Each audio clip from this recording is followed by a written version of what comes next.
Correcto, sí. Nos mira que a persona nanku, nós está buscando trabalho, nanta indica que alrededor de 30% está indica que é motivo de com nanta desemplear da dor de COVID. Se lo que nós está medita que nós marana é a definição internacional que uma pessoa que nós está qualificada como uma pessoa que busca trabalho, mas é uma pessoa que tem a luna anterior a solicitar e no momento, dado caso, se é trabalho, o mestre para começar dentro de 12 semanas.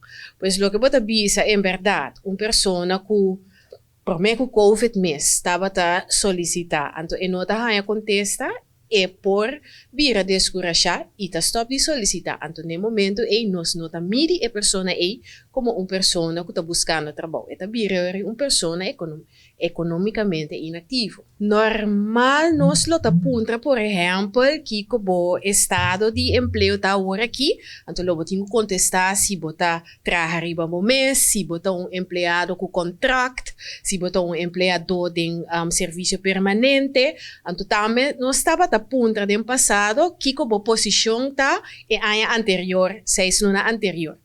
Pero, como que é ano aqui, 2020 te promove que nós assim, em questa telefonicamente, nós opta para lagar alguma pergunta a fora, pois nós também solamente, que é em questa que nós assim, 2020, a situação atual, nós não podemos comparar, então, a mesma pessoa que com sua situação anterior tá.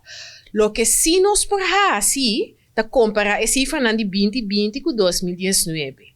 Me ta quer algo que nós lo vai assim, den o resultado não que tem que bem ainda. O que nós saca o primeiro resultado não, pero tem mais informação que nós lo saca fora de data aqui.